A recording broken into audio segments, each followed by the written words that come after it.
Hello, everybody. I think you can see me now. Let me know if you can see me well, hear me well. This is the most important. Because if you can't hear me and if you can't see me, then there is no point. I'm so glad that you guys are here. I honestly thought nobody will be here today. It's Thursday, middle of the week. Shawn Ryan just dropped the interview of the century, right? But you guys are here. Thank you so much. Thank you for joining me. This is going to be a long one, guys. If you came here for the summary, this is not it. Okay, I might do a short video with just highlights, but today we are going to watch all the parts of the Candace Owens and Shawn Ryan interview related to Charlie Kirk's case. So I'm not going through all the 4 hours. I'm not going to torture you for over 4 hours. I decided just to extract the clips. I sat down yesterday. Yes, I got the early access, like a lot of you.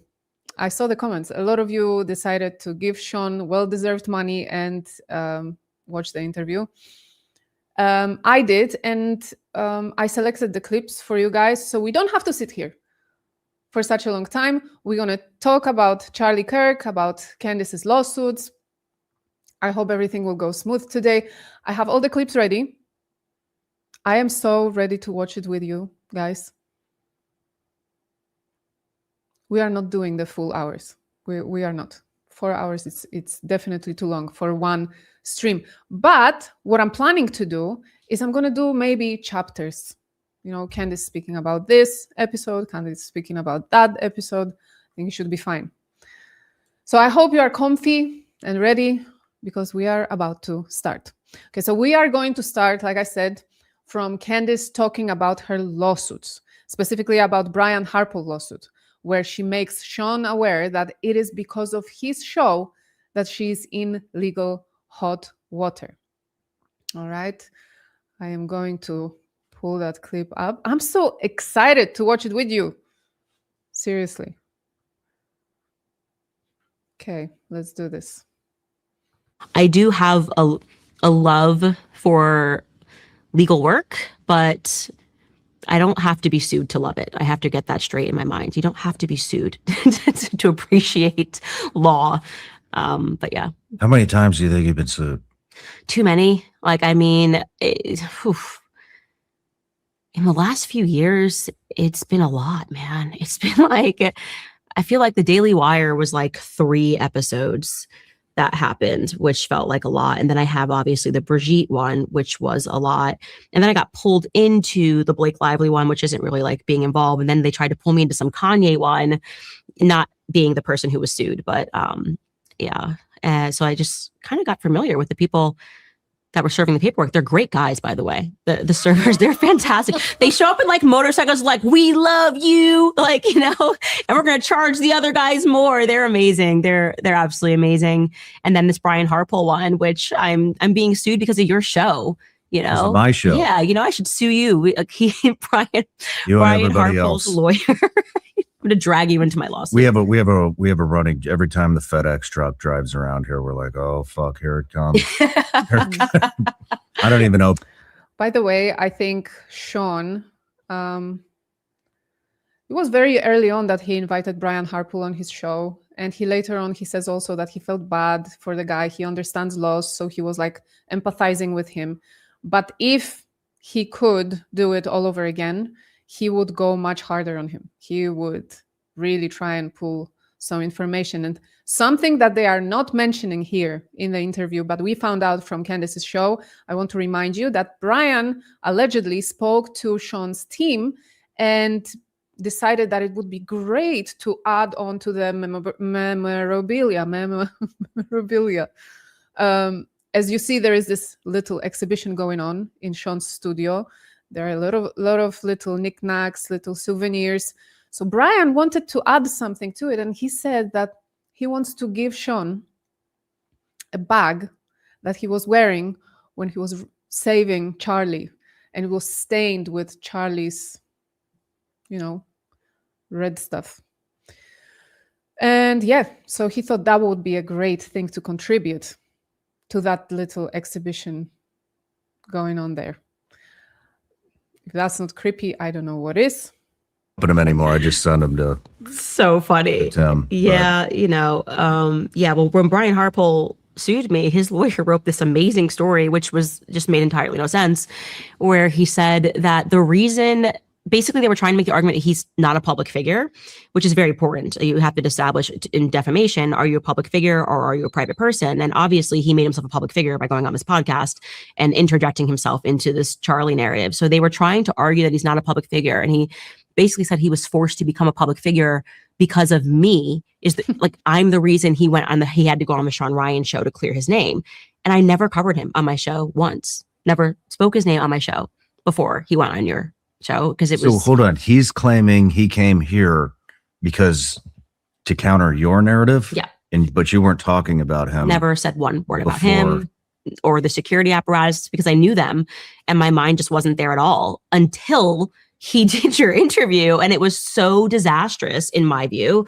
And I think also the view of all the people who watched it, according to the comments, there was just something off about it. And I went, whoa, he's answering questions weird. The stuff that he's saying doesn't really make sense. But that's their argument they're trying to make, because they're trying to get the court to see him as a private figure who only had to come out and do the Shawn Ryan show, one of the biggest podcasts in the world, defend himself against me. And I'm like, well, that's going to be a tricky argument, considering I never spoke about you ever on my show until you did the Shawn Ryan. Wait a minute. So this is true. Candace even spoke fondly about the security team at the beginning. She started questioning things in general, but real chronology of the events was this. Let me actually show you, because I have it here. Okay, so this is a chronological order of key events. You can see it. You can see it. Based on public records, podcasts, and court filings. September 10th, Charlie was unalived, and Brian Harpole, head of Kirk's contracted security via Integrity Security Solutions, is on site with his team. Okay. And then we have November 17th, Brian Harpole appears on the Shawn Ryan show. Okay. Early December onward, starting prominent December 9th, Candace Owens begins publicly questioning aspects of the unaliving, security failures, and related events on her podcast and X. On December 9th, she discusses an alleged eyewitness, Mitchell Snow, who claimed to have seen Brian Harpole at a meeting at Fort Huachuca on September 9th, 2025, the day before the unaliving, implying possible involvement or foreknowledge in a conspiracy. She names Harpole explicitly in this context and promotes the episode with references to his security detail. December 2025, Owens continues with multiple statements, at least 8 noted in filings on X and her podcast, accusing or strongly implying, no, she never accused. Okay, I'm going to make a correction here. There was never accusation. There was questioning. Okay, there was loads of questioning happening. So that was the chronology. But don't we know it, guys? Don't we know it by now that this is a story of Candace's life? All right. People blame her for things she didn't do. There are so many creators that have been doing the investigation, small ones, bigger ones, people on X with tiny accounts, okay? They all have an opinion. And whatever it is, it's always being assigned to Candace.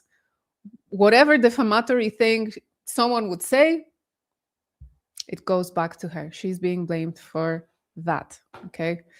Let's continue with the clip.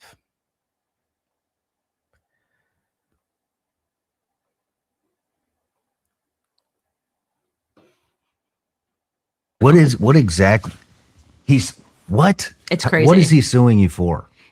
Defamation, which is difficult for me to comprehend because it's so in the category of opinion. Like the first 3 pages of a lawsuit, he's just kind of calling me an anti-Semite, and I don't know what that has to do with the lawsuit at all. He's not Jewish, last I checked. Neither is Charlie Kirk. But he then moves on by saying that I defamed him because I said that the security team was incompetent. And so he's blaming me for a loss of revenue to his business because I said he's incompetent.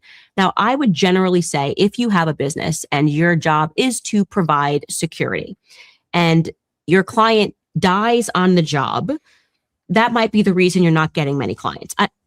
I'm not saying I'm a genius, but I don't think people will be lining up to hire the same security people that guarded Charlie Kirk on September 10th. But he thinks it's actually because of me calling him, among many other things, calling him incompetent, asking questions about why they didn't have people on the rooftop that day, saying that like the support they supplied to Charlie's neck was inadequate. I mean, just things that you can see with your own eyes as they're handing him to the car, as they're like holding him to the car, him saying on your show that they didn't provide CPR because he had to stop the bleeding. I have questions about that.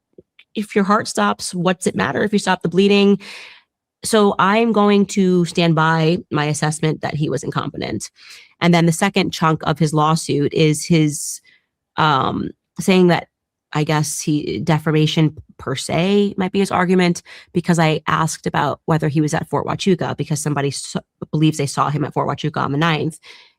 But he admits in a lawsuit that I texted him 4 times asking him just to say yes or no. So I could just, very quickly say, oh, I've reached out to him. He said it wasn't him. By the way, I'm going to pause here because I saw something on Twitter. Well, I keep saying Twitter. It's X.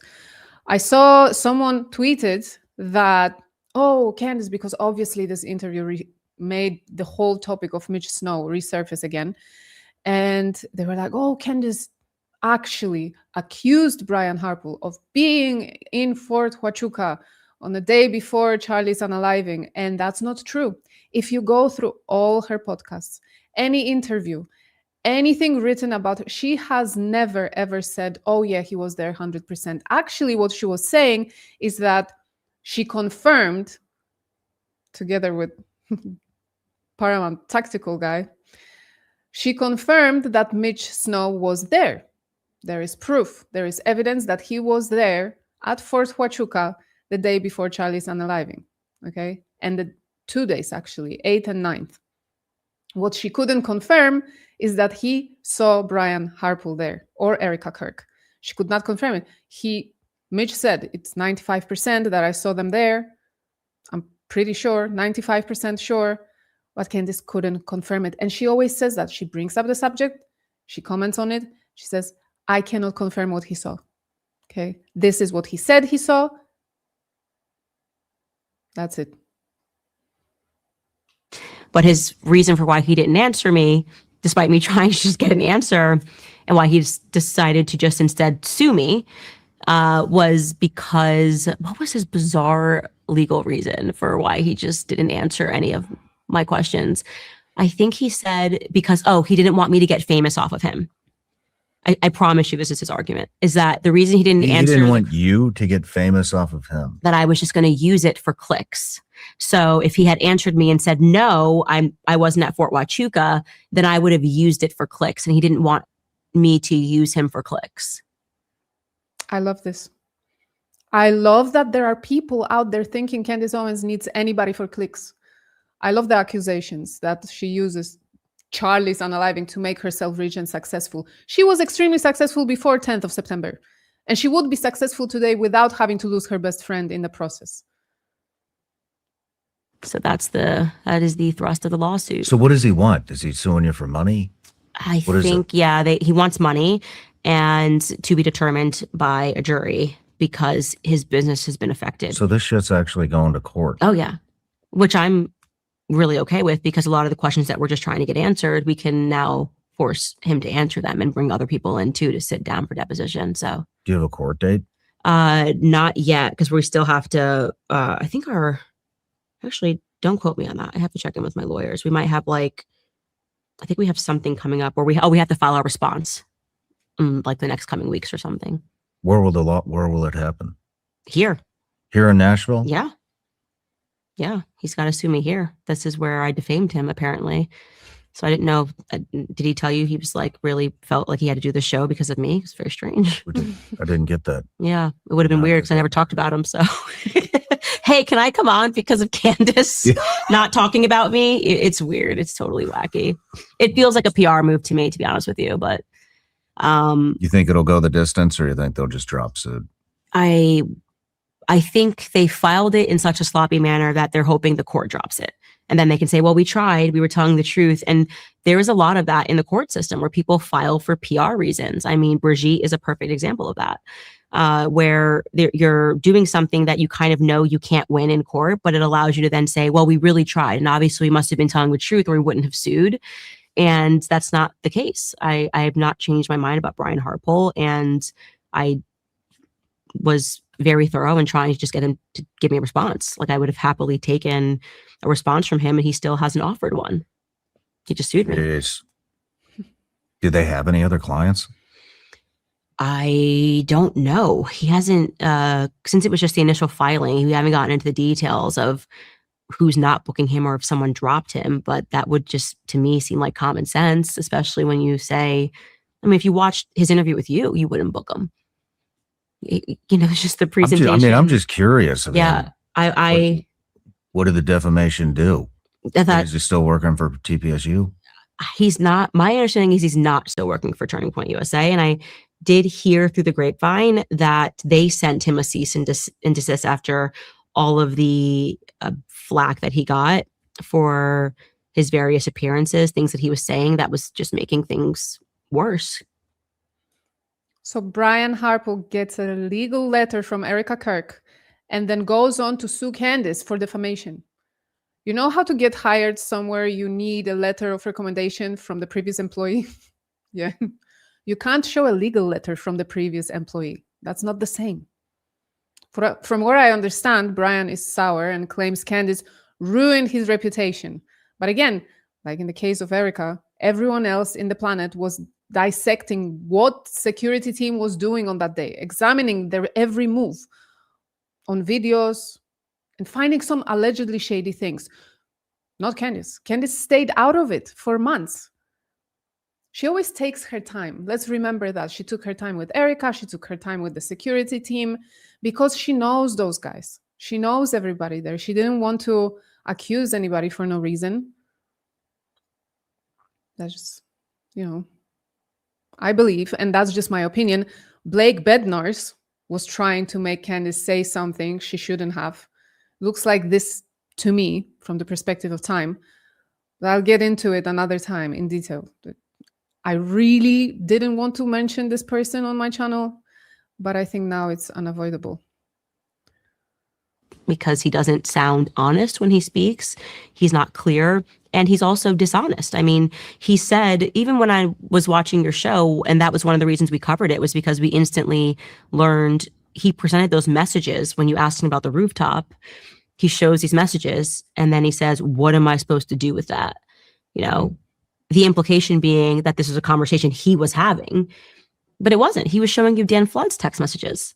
So that was strange and dishonest. And yeah, they were also, the discussion wasn't even about Losi Center. The discussion was about the walkway above Charlie. So it seemed like even when he was on the show, he was focused on PR, but he just wasn't very convincing. And that's literally in the lawsuit that I described him as not very convincing. And that's defamatory. That's defamatory. And I stand by it. He wasn't very convincing. What? He wasn't convincing? He didn't convince you guys when he said, I sent a message to that guy from the university, from the security. What else can I do?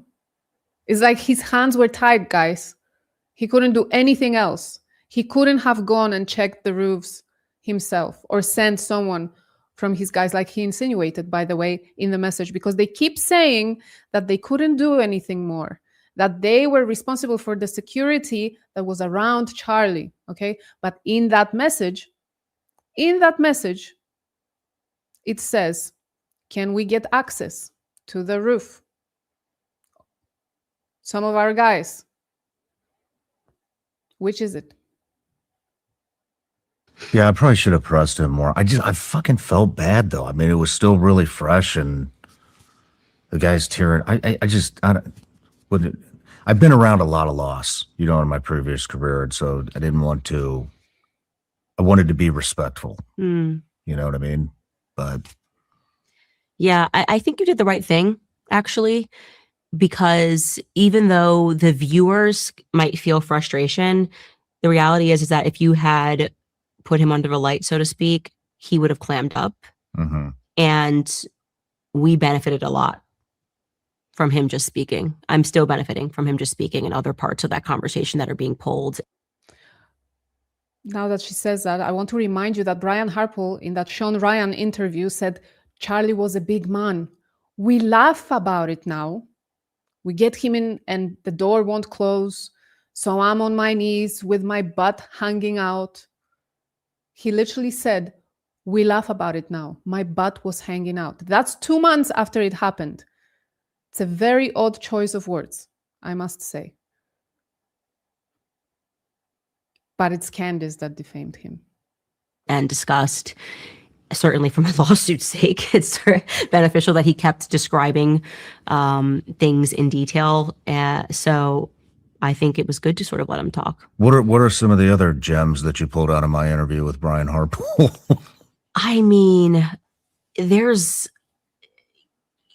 I think at some point, I think it was your interview, it might have been someone else's, where he said that when he got to the hospital and he's like directing the staff or whatever, and he like said that he cut off Charlie's shirt. I mean, that's fantasy. That's full fantasy. That's not how that happened. Everybody knows that.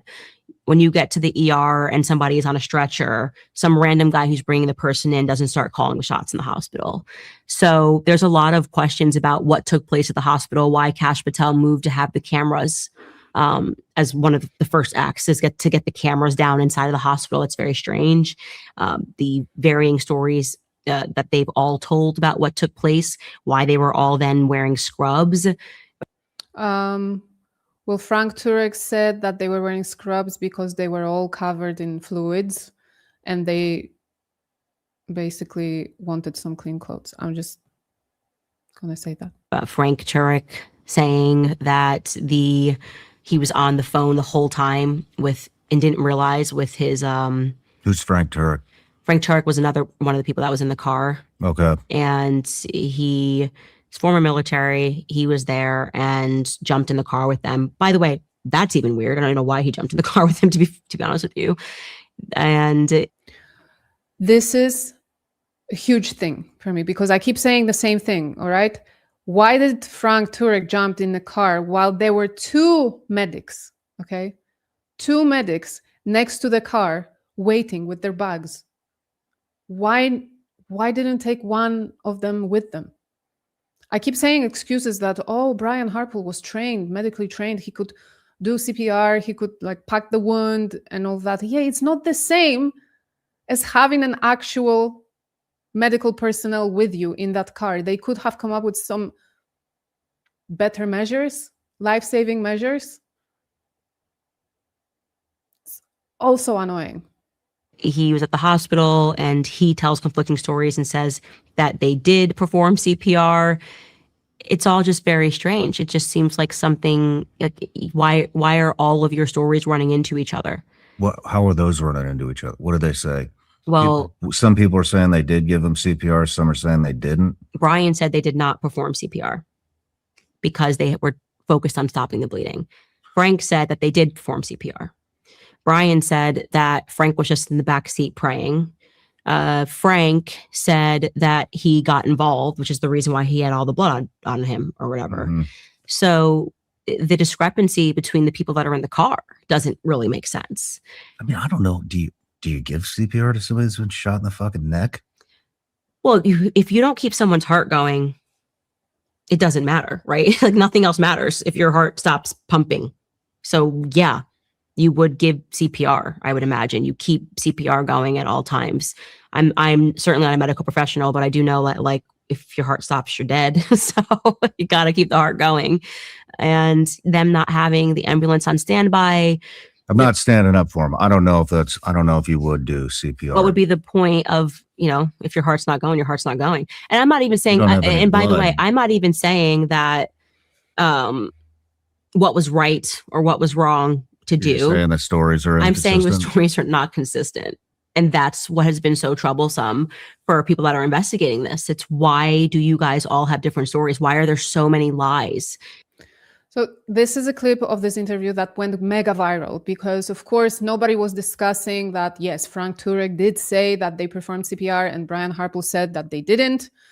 But people started deflecting, focusing on arguing about life-saving measures and what's the priority. They started calling Candace stupid, dumb, demonic. You know how it goes. It's always the same. But I don't think Candace is all that wrong. I even tweeted about it, actually. Let me show you. Yeah, look how prepared I am today, by the way. I screenshotted the tweets that I want to read to you, so it's smoother today. Nothing will be loading, nothing will be lagging. So yeah, what I tweeted was, Candace is not wrong, and bear with me. The initial focus would have been on controlling the bleeding. However, if they determined that Charlie had no pulse, they could have attempted CPR. It wouldn't have been as effective as performing it on a flat, hard surface, but it would have been an attempt at resuscitation. You know what would have helped? Having one of the medics who were left standing behind as the SUV carrying Frank Turek instead drove away. I stand by it. I believe that what Candace meant is that, of course, when it's immediate danger and there's a hole in the neck and stuff pouring out of it, yes, what you need to do is stop bleeding. That's it. There is no other priorities. Once you have that wound packed and you look, unfortunately, Frank Turek was very vivid about describing what happened. He said he looked at Charlie and he said that there was no Charlie there anymore. So they must have realized that he didn't have a pulse, maybe. Brian Harple said that they never checked the pulse. That's another thing. Because, he was busy packing the wound. But once you realize that the heart is not beating, yeah, you will do attempt at CPR. Mind you, I know that they were in the car, that the conditions were not ideal. But again, I understand what Candace meant here. And I feel like sometimes I'm her translator. I don't know. You can all correct me in the comments. I'm not a medical professional like Candace is not, but I think it makes sense. You assess the situation. If you realize the patient is not breathing and the eyes have gone blank, you check the pulse and start doing chest compressions. Okay, chest compressions, chest compressions. Who watched Dr. Mike at some point? That's what he always says, chest compressions, chest compressions, chest compressions. Would it be difficult or maybe even impossible to do in the cramped car? Probably, but still, doesn't explain the main issue here. The issue is not whether you start, what's the priority of care, of medical care. The issue is that there are two different versions of the story. They were all basically sitting on top of each other. They knew what the other person was doing, I assume. Okay. People are trying to explain it. People are trying to explain it that they were in the car. It was crazy and, they're all traumatized. Maybe they don't remember exactly what was happening. I mean, if you saw my last video, I went through a lot of it. Frank Turek used not I, tried to perform CPR. He said, we started doing it and then we saw that it wasn't doing anything. It wasn't helping. Okay, so then he started praying. I mean, you would know that you started doing CPR. And then Brian Harple says, no, we did not attempt at CPR because that would be dumb. We were packing the wound. So two different versions of events. Could they have not had eye contact with each other? One is doing this, one is doing that. Maybe. Crazier things happen, right? That have since been unpacked. And initially they said a lot in the beginning, and they've since, pivoted on their stories quite a bit. Why do you think that they repaved that thing? How many days afterwards? Because by Sunday, they had the person coming on a Sunday. So Charlie got shot at 12:23 on a Wednesday, and they had early morning on Sunday pavers come in. And even before then, they had the soil removed by a separate group of people. They had the soil The removed? soil removed first, 10 inches of soil removed first. Do they do that at any other murder scene? Anywhere? Absolutely not. The soil removed? The- Why the fuck would they have the soil Well, their removed? excuse is we were putting down pavers. So it is normal to remove soil to put down pavers. But why were you putting down pavers? Why were you paving over the crime scene? And in that scenario, I think you normally do from somebody that is in that space said that. Very important thing. The paver guy was booked on Sunday. He was not pre-booked. And we heard version of the story that they were planning it anyway. They were going to pave it anyway. Okay. That's what they said. That's what the university said. We had those plans. We were going to do it anyway. So we just carried on. As soon as the crime scene was cleared, we continued. We went about our day. So why they didn't have a booked paver guy if they were going to do this anyway? Do you guys believe it? Do you guys believe that they were going to do it anyway? I want to know. Let me know. About 8 inches you would remove so that you can install the pavers. They removed 10 inches of soil, and they had 2 separate people do it. So they had people working for the government that removed the 10 inches of soil, and then the next day the pavers came in and put in the pavers. That's not normal. You have the same group of people that do both. So they had the dirt removed first. And so we'd have to imagine that happened Saturday at the latest, right? And because then by Sunday morning, the guy who had to put together a ragtag team to do the paving, he did an interview and spoke about it and said he was told that the instructions were coming down from the governor of Utah and Kash Patel's office. I just want to clarify, as Candace said, Dan, the guy who paved the crime scene, was called on Sunday, 4 days after the UVU event, and was told it's an emergency and it needs to be done by Monday. The man who called him from the university told him it was a request made by FBI and the governor. Dan was not contacted directly by the FBI or the governor. It was someone from the university that gave him that information. Dan also never implied there was anything weird happening, nothing suspicious, normal job to him.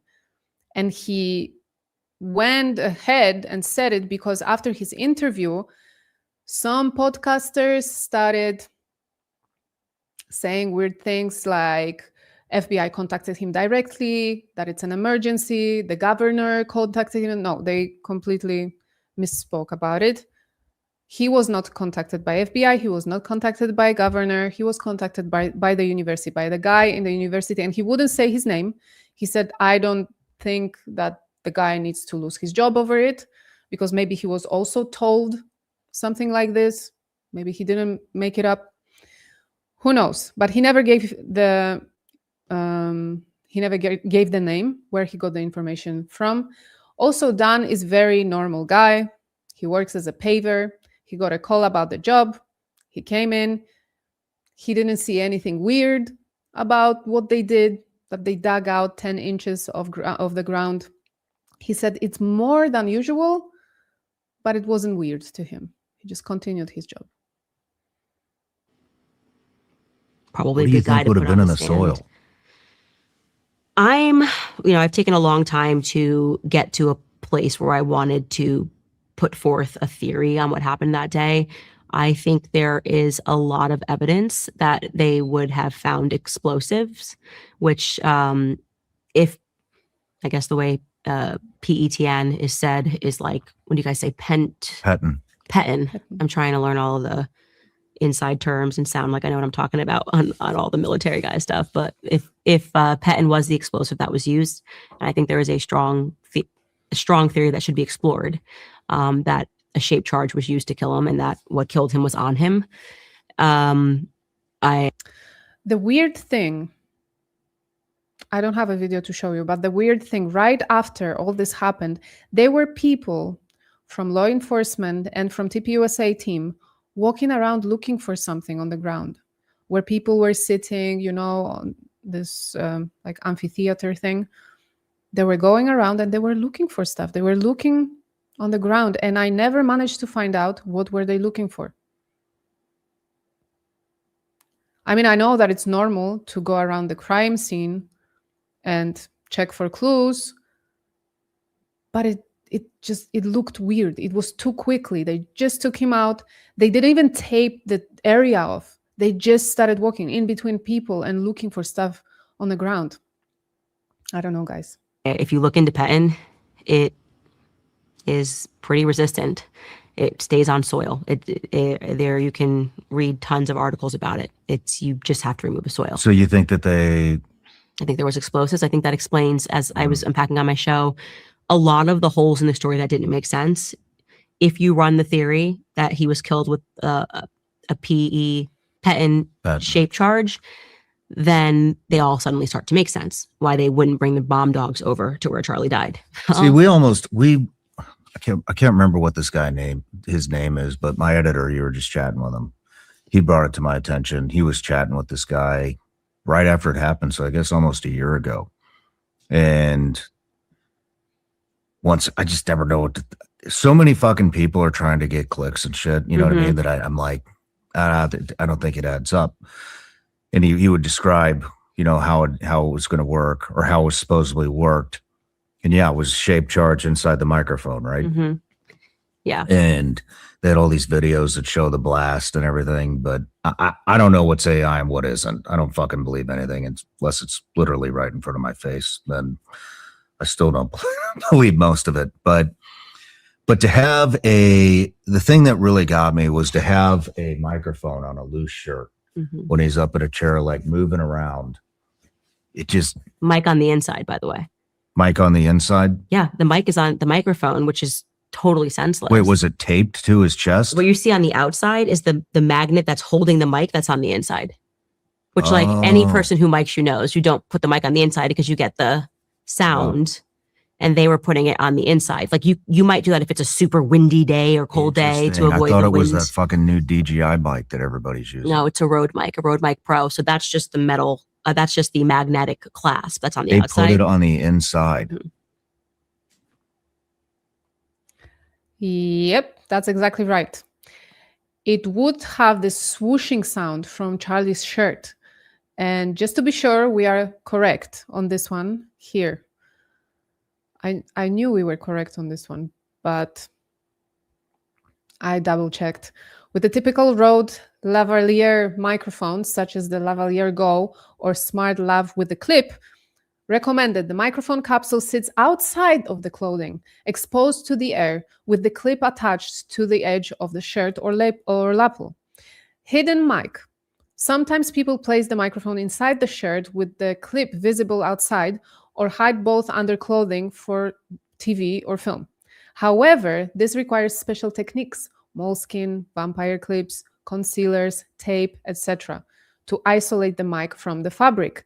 If you simply clip it so that the metal clip is outside and the microphone capsule is pressed against the inside of the shirt, then yes, you're much more likely to get shirt rustling, swooshing, fabric rubbing against the microphone, muffled audio, because the shirt acts as a filter, changes in sound whenever the person moves. So, why was it on the inside? And Candace, I'm going to remind you, on her show, she checked when they started using this mic, and it was for a few months. And she called it a boiling a frog technique, right? Like they were getting him used to this practice. I don't know how he never questioned it. To me, I used to have the mic. Like, if you remember, if you guys have been here for a few months, this mic is new, fairly new on my show. I used to have Rode mic, and I had this extension on a cable with a mic attached. I was always making sure there is no hair on it, there's no t-shirt folding on it, it's not loose. As soon as that happens, it makes this. There is no way the sound from that mic was valid, was useful for anything. Let's continue. Which they started doing it was a new thing. It was just a new thing that they were doing. And so How long have you been tracking this? How long had I been The tracking? microphone thing. I always try to approach things with just, what do I observe with my own eyes? And when I brought myself to being able to watch the footage of Charlie dying, the first thing I thought was that he was shot from below, because I watched his shirt go out, and I watched the friction of his body, and I saw that his necklace broke before he was hit. I always thought that was so strange. I was like, somebody explain to me why, if someone shot him from above, his necklace would break first and whip this way, because necklace whips this way, and then he gets hit. And then and I was like, so I just, in my head, and I was assuming that it was a gun, was like, I think someone was under him. Like, that's the only thing that would explain his shirt doing whatever. And then I saw John Bray, who you're referring to. He was online and he was talking about this explosive. And I saw that, and I was like, in my head, with my limited knowledge on what he was speaking about, I went, oh, well, it's not going to be explosive, because then if it was a bomb, Charlie would have been burned and charred. And I knew that his body was not burned and charred. And so I kept following him. And what happened was, we got exclusively the car photos, and the car that transported Charlie to the hospital, what that car looked like, which they tried very quickly to get rid of that car. They towed it, had it sent for to be cleaned and resold, which is also an absolute nonsense. That car would have been put into evidence. But when I saw the car pics, first thing I said was, oh, that's so weird. Like, well, why is there black glass on the floor? Like, right away, just like a ton of like black, what looked to my eye as glass shards on the floor. And John Bray messaged me, and he said on X, he said, I just watched your episode. That's exactly what I was looking for to support my theory. And then I said, what do you mean? He said, I've been saying that his road mic was rigged, but in order for my theory to be true, the road mic would have had to explode into a million pieces, and that would have been on Charlie, and they would have had to get that off of him. So Candace was in touch with John Brown, and then we have Blake Bednar's thinking that she should have been speaking to him. That is all his idea. He was the first one. He's such a loud little... Anyway. In the car.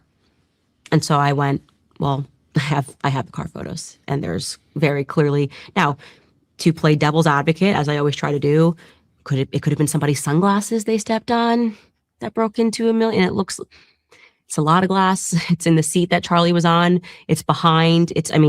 Hard plastic, 80, I think it's called ABS plastic. And if you watch videos, people just smashing a road mic, that's exactly what it looks like, is littered all over the floor. So now we have to say, why did his necklace break first, then his road mic break second? And we're looking at a trajectory, right? Before he gets hit. And you do see it move across. Like, if you watch the video again, without trying to be an expert, if you just sometimes look at a video and say, what do you see? Slow it down. What do you observe happening? And that is what you observe. You observe something moving across his chest, and then suddenly you see a wound here. And that was my starting point. And so I never bought the idea that he was somebody shot him from a Lozy rooftop. That made no sense to me. I'm going to take the opportunity. Guys, tell me what's your theory, okay, in the chat. I have still trouble. I told you last time, I'm at 88% with the mic theory, because, like I said, my imagination I cannot comprehend the right to the left. I do see the shards of glass in the SUV on the floor. I do see it, and I believe what I see. It looks like it. My imagination doesn't go there. I watched Trigger Smart with John Brown. I did my research, and my imagination still doesn't go there. What is wrong with me? Nobody saw him shoot him is even crazier to me. This is a college campus in the middle of the day. Somebody would have seen him take a shot. And so then what added to me thinking this is now very plausible was the 30-06 Superman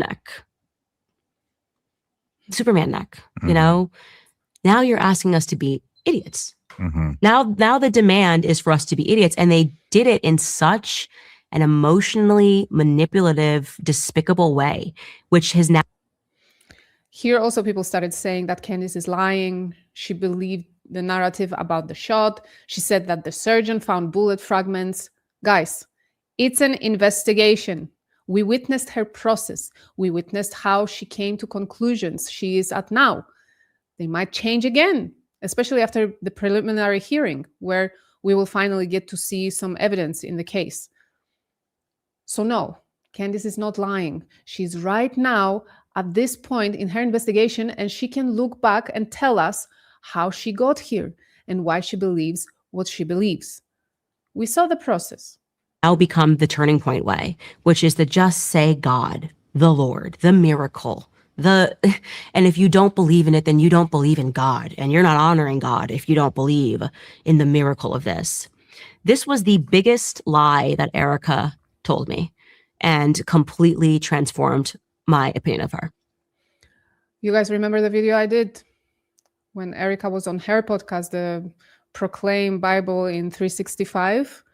And she said, it's okay, people don't understand me. Those that don't believe in God or are not strong believers, they will never understand me. The most obnoxious thing I've ever heard in my whole life. I'm paraphrasing, but she said that. You can go back and watch it. I think, I sat down with her for 4 hours. I was reticent to explore any conspiracies about her.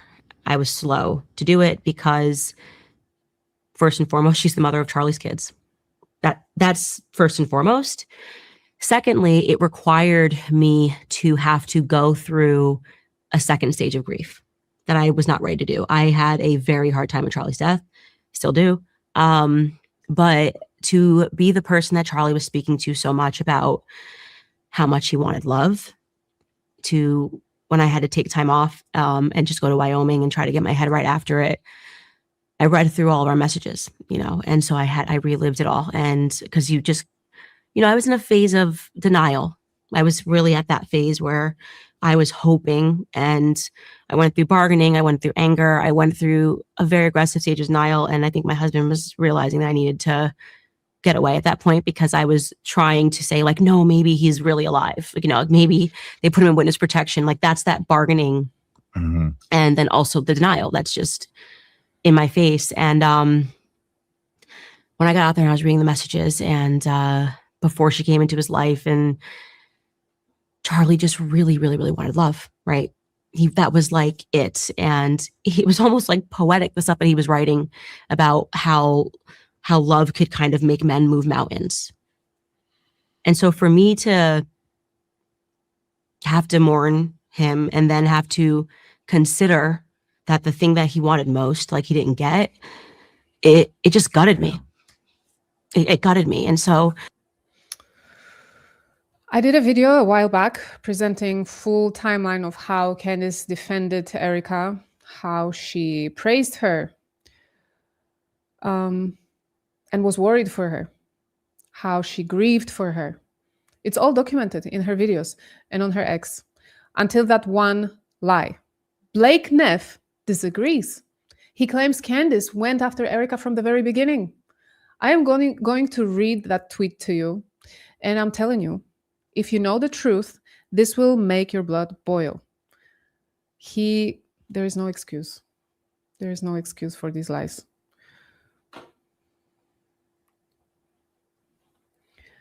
So this is his tweet.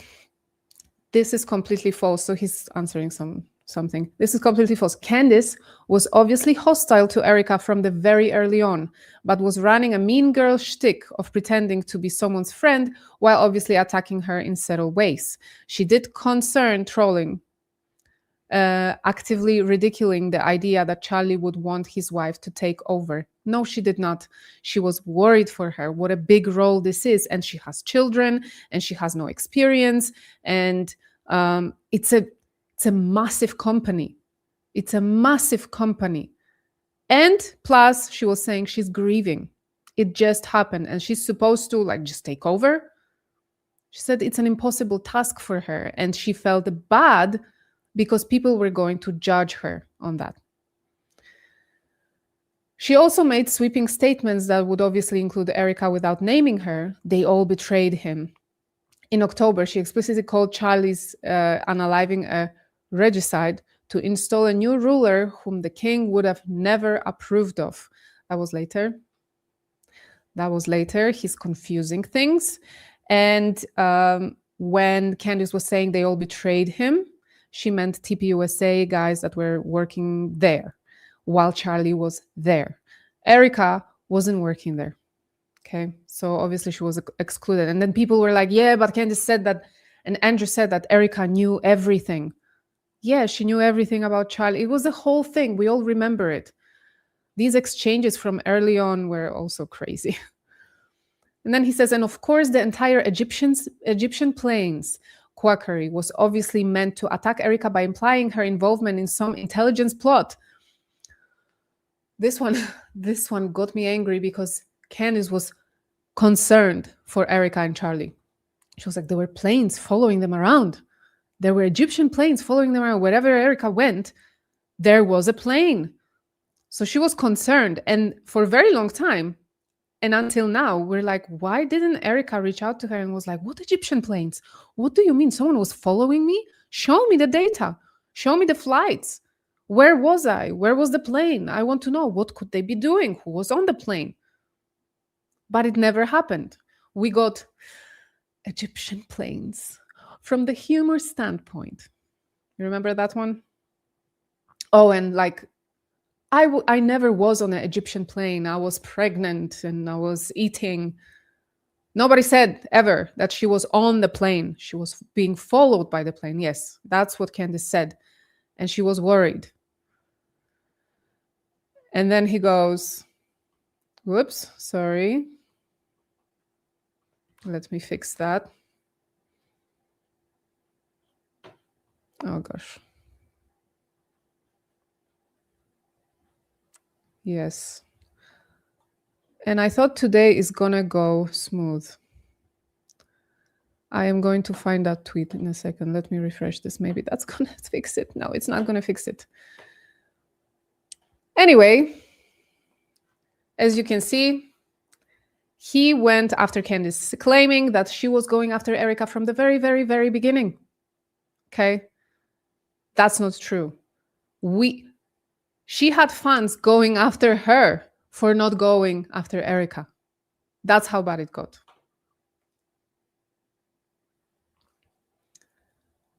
And Candace and Erica were grieving at the same time. I don't know how Erica didn't reach out to Candace, being like, I see that you're trying to find some details about what happened to my husband. I would like to fill in the gaps. I always said that I thought they will assemble like Avengers. They will fight for the truth together. Never happened. I wonder why.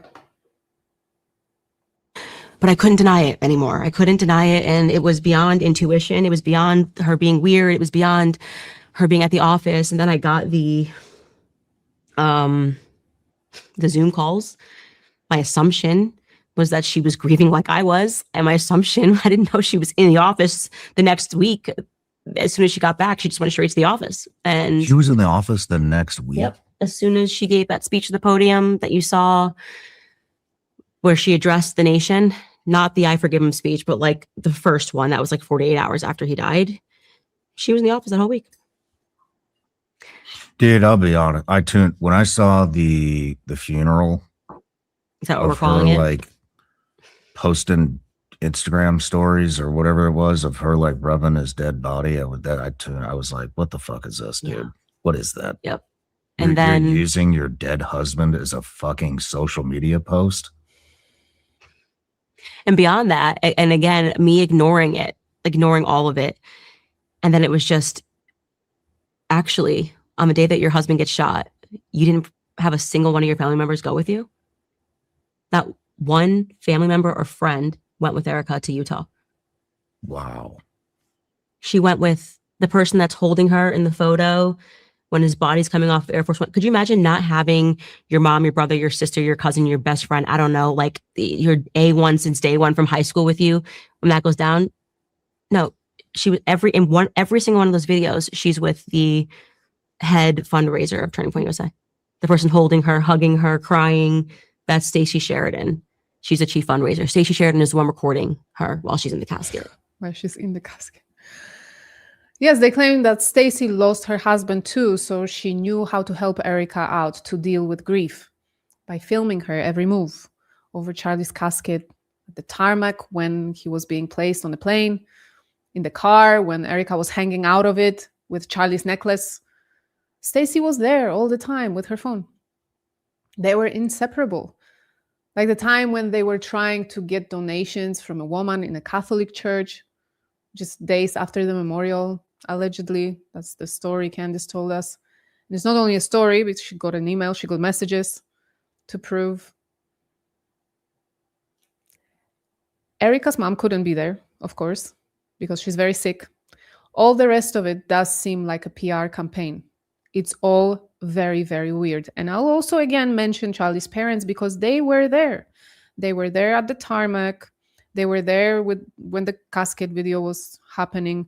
I saw a glimpse of Charlie's mom as they are walking in with the casket and then they are loading the casket to the car.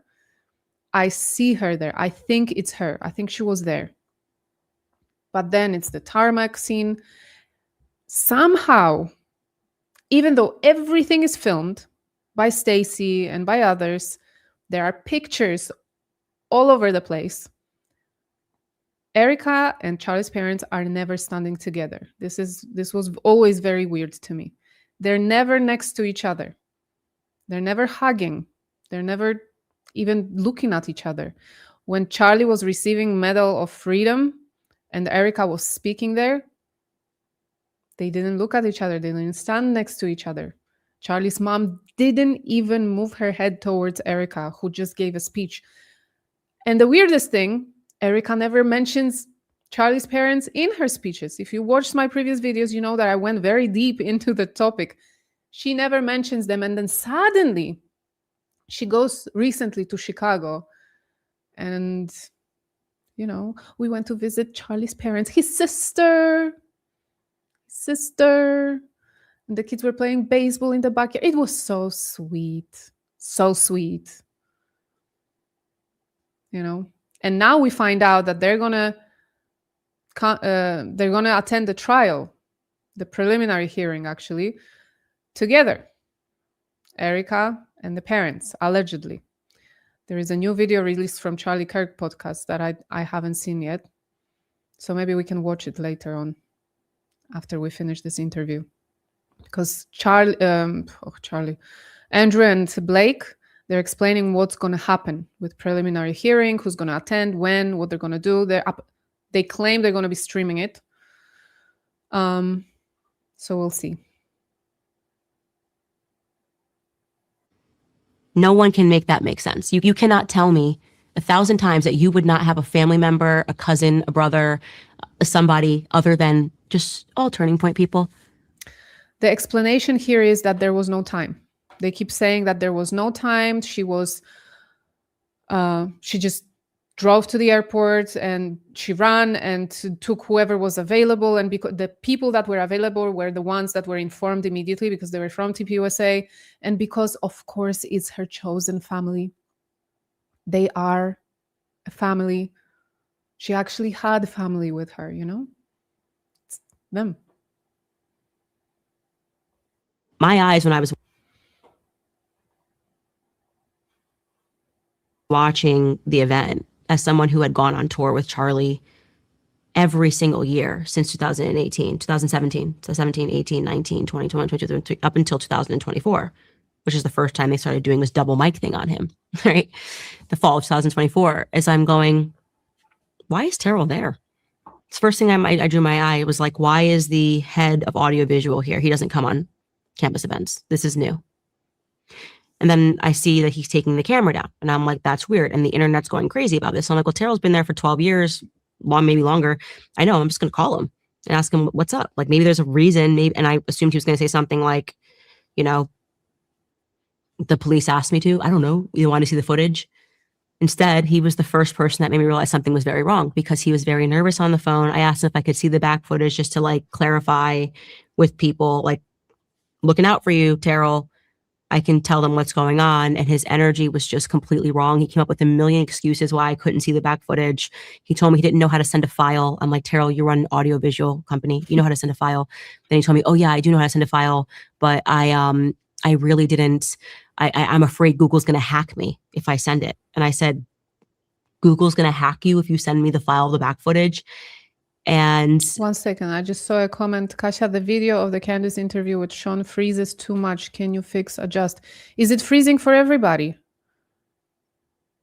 I was hoping there weren't going to be any technical issues today. Can you guys tell me in the chat quickly? I love that I can just ask you. Video freezes, sound is good. It's freezing. Oh, I don't know. I don't know why. I didn't accept that, obviously. Freezing constantly. Well,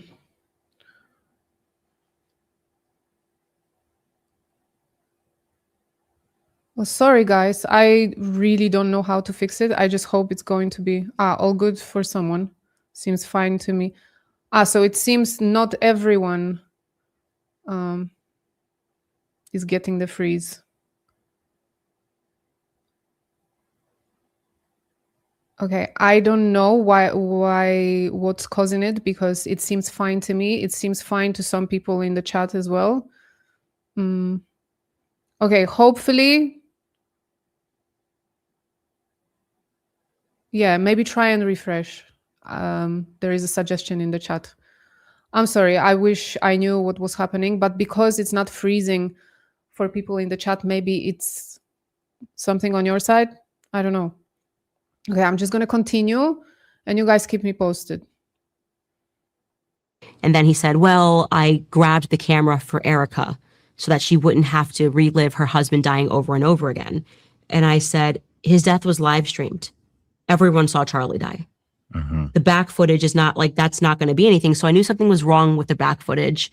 And I kept pressing him for 2 days. And finally he said, well, I'll FaceTime you and show you it. And I hit. It's very significant, guys. He didn't want to show the back footage. Maybe he was just instructed not to do it. And he didn't know why he's not supposed to be doing it.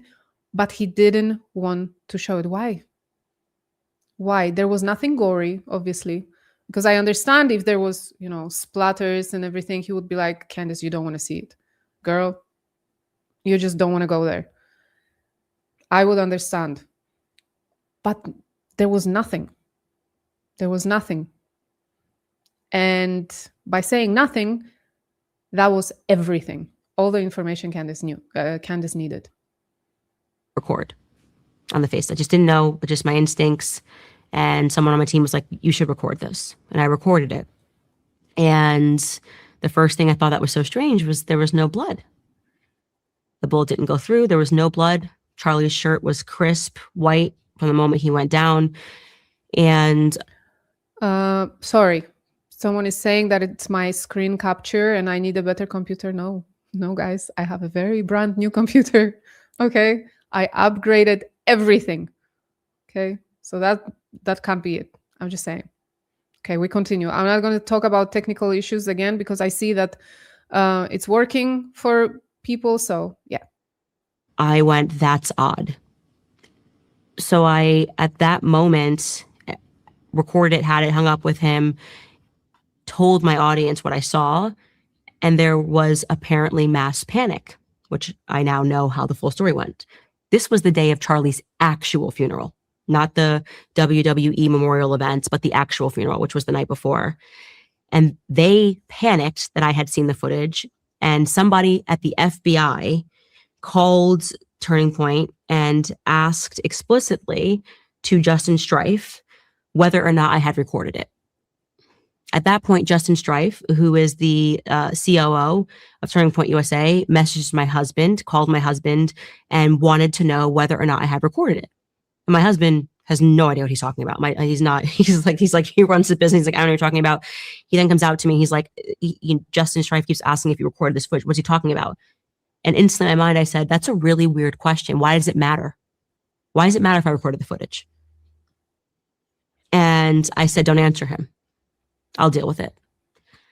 And then what happened, this is all happening on the day of Charlie's actual funeral. No one should be caring about back footage, anything. Why is the FBI calling?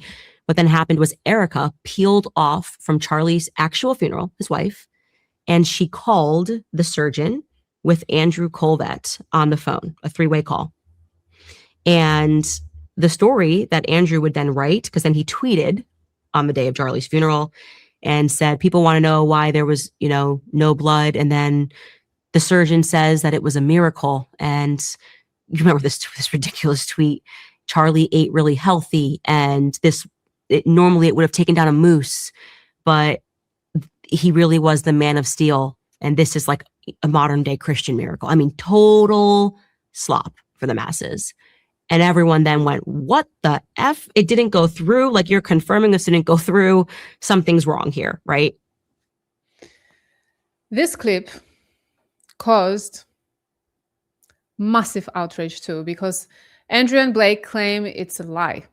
They did not specify which part exactly was a lie, but they said it's all garbage.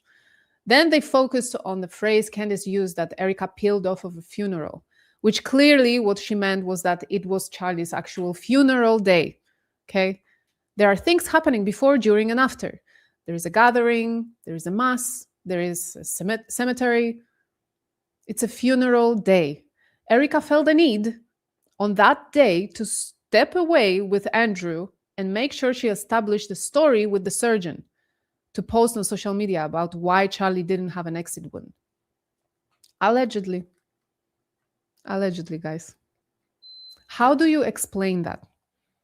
And Andrew did post on that day that Charlie had strong bones that stopped the round that would normally go through a moose. Imagine, family, friends, everyone there gathering to say goodbye to Charlie. They just said goodbye to Charlie. And his widow is coming up with PR strategy, how to explain the video Candace just saw. They needed a story quickly. It was damage control, in my opinion, all allegedly. I'm just, this is what it looks like to me, and probably not only to me. How do you? I mean, it just goes to show priorities. So they got stuck on that phrase that she used. She peeled off of a funeral, and they tried to portray her as evil and a liar. She meant funeral day, guys. On that day, Erica shouldn't have been involved in anything TPUSA. Anything. Basically, she should have taken some time off from the start. She shouldn't have been on camera 2 days after all this happened, doing a sales pitch in her speech. She should have laid low. That's my opinion. Instead, 20th of September, 10 days after her husband was unalived, in a matter that we can't even discuss, okay? She's like, let's get on a call with the surgeon and let's come up with a story. It's insane. If this is true, it's insane. And it paints her as not a very good wife. Or not a very good widow. Oh man, let's continue. I'm skipping some stuff, okay? We'll continue with this video, but I'm just gonna let you know that I'm gonna be skipping some stuff that are not relevant to Charlie. So if you watch the full video of Shawn at some point, you will understand that I just extracted clips that make sense to us that we want to discuss here today.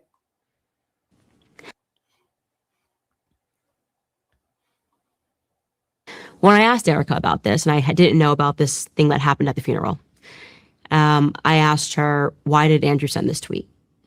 And she said to me, he went rogue. I didn't know he sent the tweet. I said, Andrew went rogue, and she said, called the surgeon. I said, the surgeon spoke to Andrew without your permission? And she said, yeah. I said, so the surgeon to the highest profile assassination since JFK violated HIPAA, went rogue, spoke to some random PR guy he doesn't know, who also went rogue. And then at the conclusion of this conversation, Andrew tweeted something without your permission and went rogue again. And she said, yeah. And then I got the information that she completely lied. How'd you figure that out? A source. That she was the one who initiated the phone call and Andrew was on it, and that the surgeon never said that, what was put on online. In fact, that's largely embarrassing to a surgeon because you're saying he violated HIPAA, right? And he's an idiot. Like, he's an idiot. Like, it's a modern day miracle. Not only that, but it's not the surgeon's job. So what happened was she said to the surgeon, allegedly, how can we explain to people that the 30-06 didn't go through? And the surgeon doesn't know anything about whether 30-06. He is a hunter. He hunts. And he said, I don't know. Like, maybe it was a frangible bullet or something. I have no idea. And he's going off of them saying it was a 30-06. And at that point, Erica offered an explanation. And she said, well, my baby, he ate so healthy. And I'm sure it's like he had a man of steel neck because he ate so healthy. So wasn't there a picture of Robinson standing at a Dairy Queen right in front of a poster that said man of steel? Yeah, which actually was in theaters. And so that was like weird. But Erica is that quotation and that explanation came from Erica as she was trying to pull an excuse out of the surgeon, which somehow got elevated to the number one priority on the day of her husband's actual funeral. They were stressed out that the public had learned that the bullet didn't go through. Why would you be stressed out about that? I would be mourning my wife or who my significant other. Yeah. I wouldn't be trying. So what is Shawn is just like, what? I love this. No one can answer these questions. Why did she act like that? We just hear everyone grieves differently. Don't look into the fact that someone is acting weird because it's grief. Okay? It's grief. To focus on the project, She focused on the project to explain away why there was no exit wound on her husband, back of his neck. That's it. That was her project. She was so invested that even on the day of his funeral, she just had to clock in. She had to clock in for work. But this was the moment when all the red flags, all the alarm bells started ringing in Candace's head. And of course, nobody is addressing it. They will make fun of her pronunciation instead, or some other thing. They won't just address these weird things that allegedly took place. It is always the pearl clutching and how dare you attack the widow, the emotional asset. Imagine what an amazing political strategy this is, to create an asset, a person that you are never allowed to criticize. Otherwise, you're evil. You're not a Christian. You shouldn't even step into a church. It's mind-blowing how people are buying it. It's mind-blowing. What do you think is going on? I mean, who is Tyler Robinson? What the fuck was he doing there? Who do you think is behind this? I don't think Tyler Robinson was there. You don't think he was there? No. I think he's a total patsy. I think they get lookalikes and they get everybody wearing the same outfit. I think he played a role, and I believe that what he did was he picked up clothes and he dumped them behind the Dairy Queen. I think he had a role, but I do not believe that Tyler Robinson is the person who was walking in that staircase. I do not believe the person walking in the staircase was even the person that we saw running off of the roof. I don't even know what day that person was running off the roof because there's only one eyewitness to him having been on the roof, and the person who says that he saw him crouching low, the person that shared the video of the guy on the roof and was like, look up here. Somebody just got up there. I spoke to that individual. And he... By the way, this individual that filmed the guy on the roof, nobody ever reached out to him. Nobody ever found him. No FBI, nobody. When Candace contacted him, he said, nope, nobody called me, ever. Never saw a shot fired. Never said that he saw a shot fired. Knows about weapons. And finds it really unusual that the prosecution hasn't reached out to him. Oh, there you go. So I don't know what happened, I just know what didn't happen. And I feel confident stating that Tyler Robinson did not murder Charlie Kirk, whether or not he was an accessory to the crime. Do I believe he was at Dairy Queen dropping off clothes? Yeah. How did he get mixed up in that? I don't know. Maybe he was blackmailed. Maybe he got involved in some weird stuff online. That's the easiest way for the feds to blackmail someone. I think his roommate is a federal asset, Lance Twiggs. The person. Why do you think that? Because the police didn't even question him, which is bonkers. Yeah, Lance Twiggs. I spoke to Lance Twiggs, his family, and they think he's involved. And they don't understand why the police just sat him down for a few hours and then let him go. And they said he's involved in a lot of bad stuff. He lived with them for a little bit, that he's into, weird categories of pornography as well. And so they were shocked that the police just had never had any interest in Lance Twiggs. And he is crucial to the story that they're trying to tell as the roommate. If they're in a gay relationship and you're dating him, you would have access to his guns. You would have access to, you could easily set up somebody that you're dating.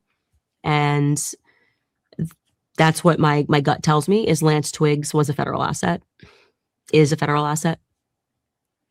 By the way, I don't remember if it's said in this interview, but I know that there were reports from the neighbors of Lance Twiggs, and they said that for a few months, there were so many big black cars parked at his house constantly. They kept visiting him.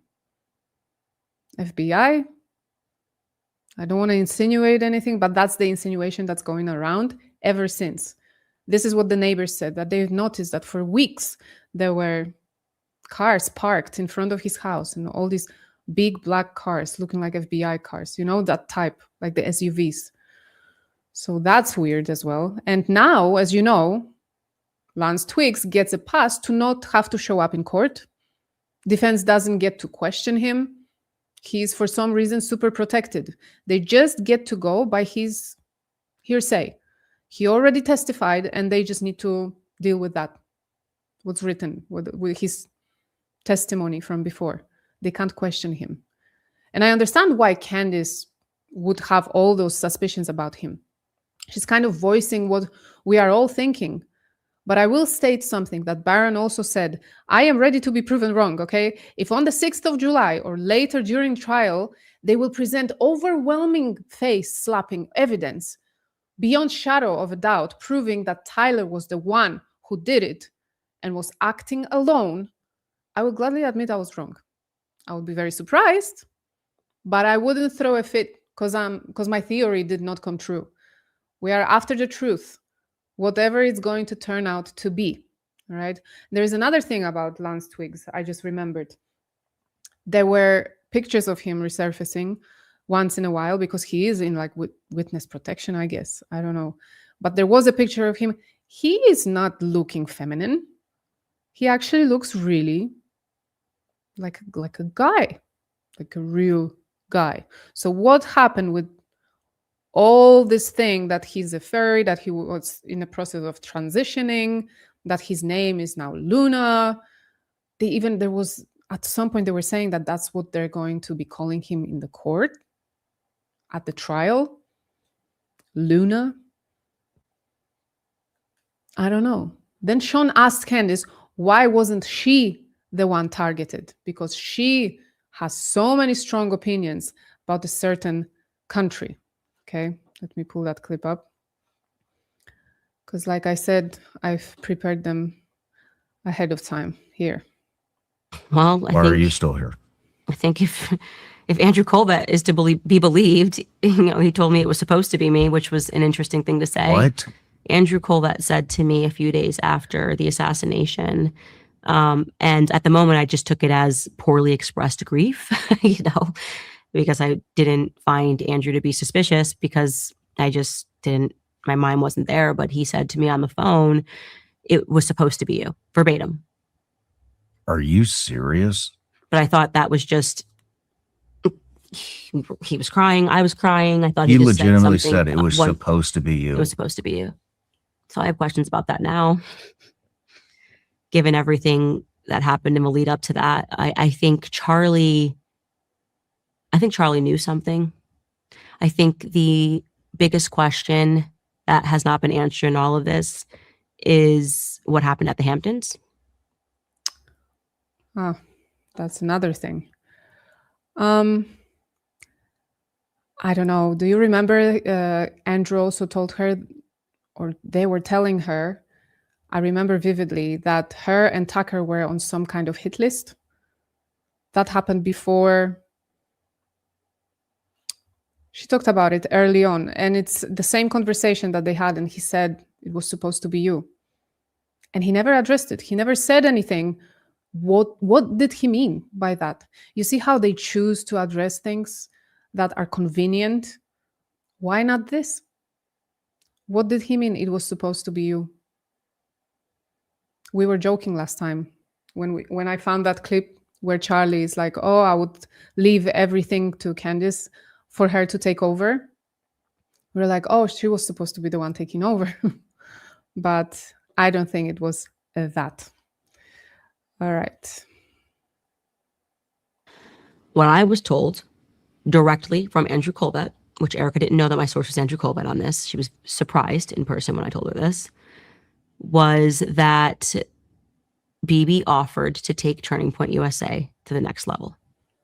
And Charlie said no. In exchange for what? Also, how does an organization that's pulling in $150 million a year, what is the next level? It's a lot of money, $100 million a year.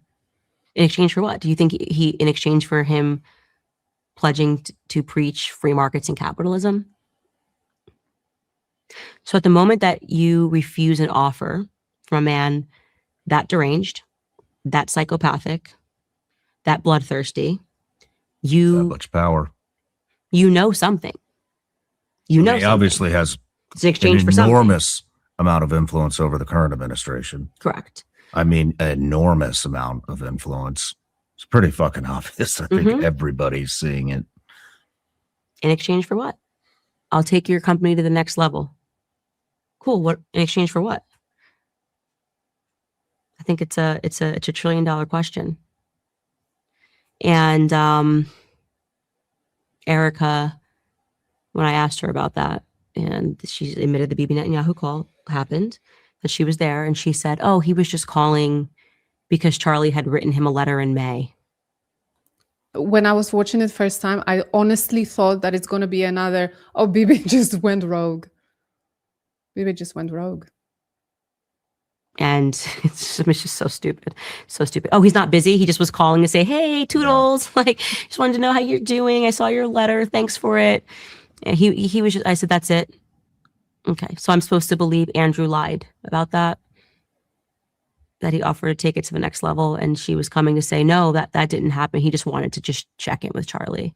That's not true. She's lying. And I know she's lying because then somebody in Andrew Colbert's family orbit reached out to me and said that definitively happened because Andrew said that when Charlie said no, he lost millions. Andrew Colbert lost millions when Charlie said no. Now you wonder, how does a PR guy lose millions? He's a spokesperson for Turning Point USA. And then I had to remind myself that he owns a piece of the Charlie Kirk show, right? So again, this clip went viral and Andrew Colbert just wrote that it's a lie. It's a lie. What is a lie? Which part? It's always vague. It's never to the point. You don't own a piece of Charlie Kirk show? Bibi didn't call? He didn't say he will take the USA to the next level? Or that you didn't lose millions because of Charlie? What's not true? And it's terrifying how many times Candace caught Erica lying. It's terrifying. Andrew told Candace himself about the nature of that call. And then Erica comes up with something completely different. It happened too many times by now. I don't like it. I don't like it. And I don't like that there are people that seem to ignore it. It's fine that she's grieving. You cannot judge it. She's grieving. She can lie.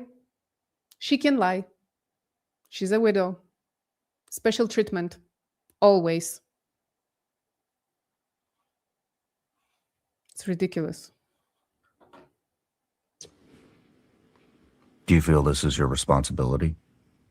To figure out what happened and to keep the investigation going.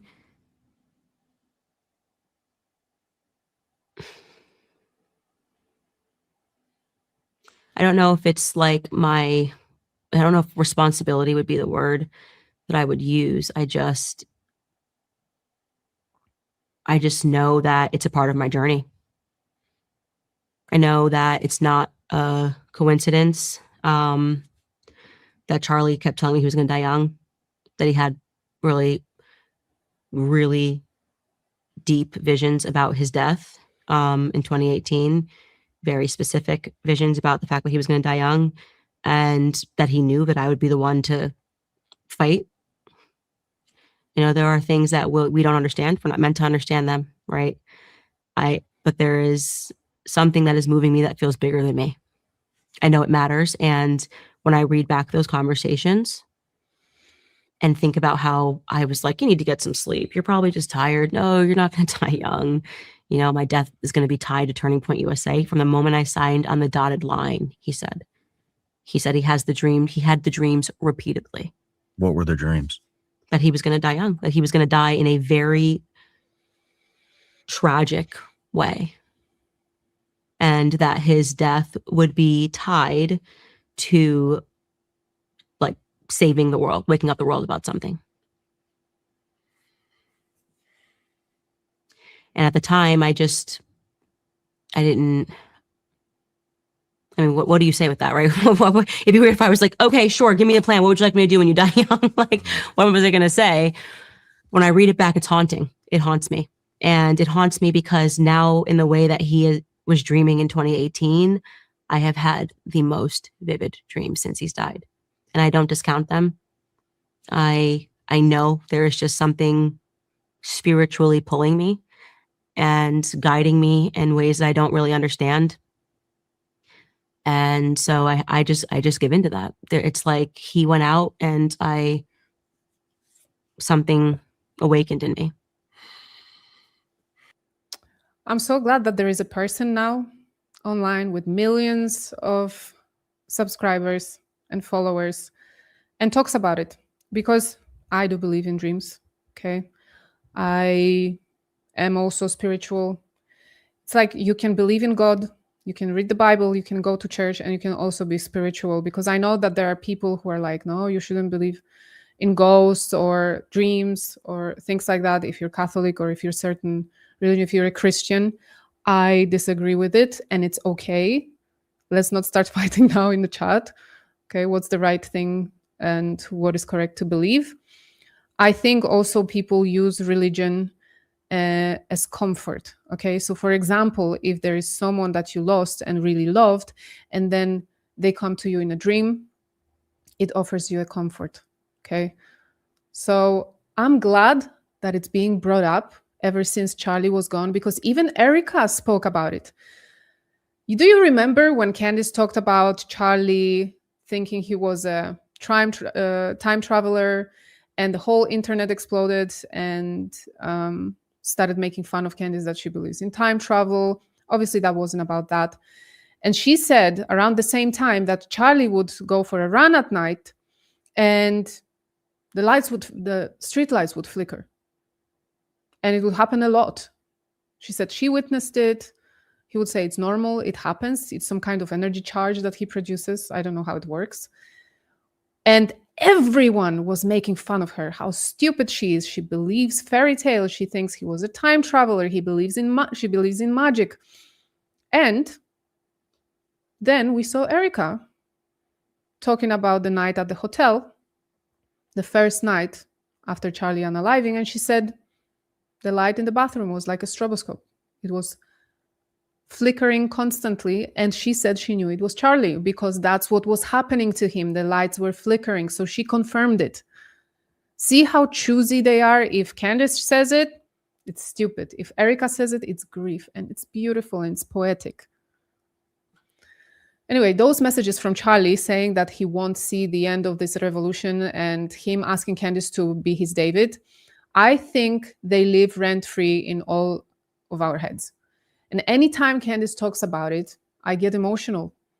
She's on a mission, and I always wonder, what would it be like in a world where Erica Kirk teams up with Candace and they both fight for the truth? They both look into every detail and work as a team. Wouldn't that be a great world? I wish. And that's not what they wanted. They wanted everyone to stop talking about him the moment Erica and Trump hugged on stage at the memorial. And she said, I forgive him. That was supposed to be the end. That was so weird, too. It was weird. Everything was weird. Everything has been strange. Most of all his wife. And watching there's this almost subhuman answer that they are trying to provide, which is, well, we have money. We have power, so just get in line. Like that's gonna be the cure here for all the skepticism, is just to apply more money, more influencers, more attacks on the people who are looking into it. I mean, Turning Point USA attacking Joe Kent. I mean, it's like it's just for trying to investigate whether there could have been any foreign ties. Think about how bizarre that is. No, I know. And what's more bizarre is that they don't recognize it as bizarre when they do it. What's wrong with these people? The social IQ there is something that disturbs me. Their inability to understand that what they're doing is going to register to the public as remarkably suspicious. Case in point, did no one tell you that you shouldn't be on a Zoom call laughing about emojis 6 days after your husband got killed? Does someone have to tell you that? What has been rinsed out of you that you don't recognize that there's something deeply wrong with that? To get onto a Zoom call 11 days after he's been assassinated and say, we're moving on with Turning Point 2.0. My husband is dead, not to be morbid, but he's dead. That's acceptance. Do you think? Not only this, saying that they pulled off the event of the year about her husband's memorial and counting how much money they made from merch sales. Merch that was created, designed based on the shirt he was wearing when he was unalived.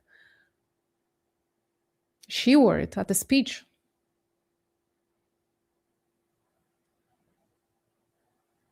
There are so many things with how Erica showed her grief. You can't count it. You can't. Shawn asked Candace if she thinks Erica was complicit. Did she not love Charlie and maybe did it all for money? I want you guys to answer first. Let me know what you think. Did she do it for money? Was she complicit? Was she in on it? Did she find out afterwards? Or maybe she's innocent and she's just very weird widow.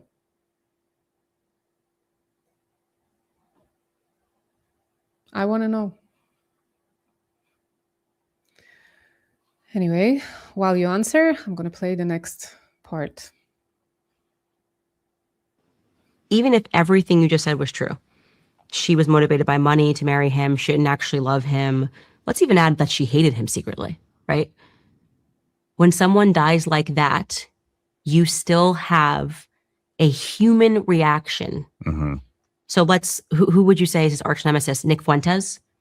Okay. He delivered a more impassioned response to what happened to Charlie than Charlie's wife did. Even your worst enemy. That's what I'm saying. Like, remove all that. Even if it's your worst enemy in life, when someone dies like that, it stirs you because you're like, okay, I didn't like this guy, but like, man, I didn't want him to die like that. You know, that's not how I wanted. I wanted to, debate him. I was having fun hating him, whatever it is. That we couldn't get that from his wife. And when I go back, because I think I did suffer, my sister said to me, right away, she came down, I couldn't eat. And she said to me, Candace, you need to recognize that to watch somebody that die like that, it's like a brain trauma. Like my brain was like trying, and I'm sure you understand this, because military guys deal with death, I think, a lot more than we do a traumatic death like this, but it's like a brain trauma is the only way you can describe it. And so I was not even paying attention to certain things that I now see with very clear eyes, like her speech, like you said, at the memorial. Erica actually doesn't really tell you anything about Charlie in that speech. It's a speech that's laying the groundwork for Turning Point 2.0. She tells you, every time she speaks about Charlie, she actually tells you about how great she is, how much he loved her, how he wrote her notes, how he wanted her to take over Turning Point USA. And she didn't write the speech. I learned that because they fired a bunch of people, that she didn't write the speech. Erica doesn't write her own speeches. The idea of not writing the eulogy, and that's why we don't learn anything about him, that we couldn't find on Wikipedia. There was no Substance. There's no substance. Erica claims that she did write the speeches, which is worse, I think.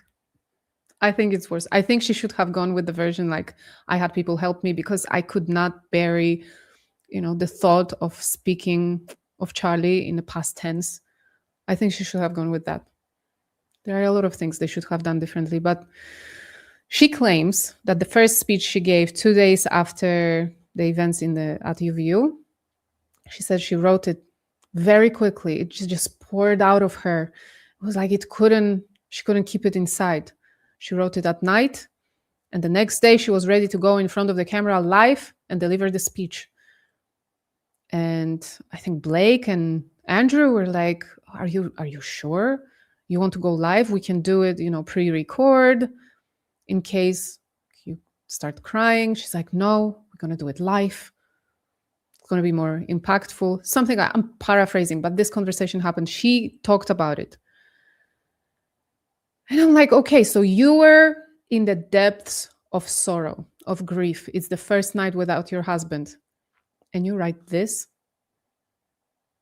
Mr. President, Charlie loved you. Thank you to Turning Point family. We're going to make Turning Point even greater. The echo of the butter. This is what poured out of her. I'm telling you, she should have gone with the version that, Blake wrote it for me. I could not. I wanted to show that, we're not afraid. We want to fight and we're strong in our faith. But I couldn't write it myself. I couldn't put it into words. And I'm so glad Blake helped me out. See how we're all better at PR than them. It's amazing. And then it was the memorial speech. She also claims that she wrote it herself and that she consulted the priest, the same priest that came the day before. That came the day before the 10th of September, 9th of September in the evening, on the Jezebel curse day. So she went to him the day before the memorial. She read the speech to him and said, I don't know if I'm going to say that I forgive him, if it's going to feel right. I'm going to say it in the moment. But I'm going to quote Nisi. Nisi noticed it. She had a whole chapter in that speech about forgiveness. So she really planned it. Guys, it was a whole thing. It was a 5-minute speech about forgiveness. And in the middle somewhere, she stopped. She had to look at the paper. Is it now?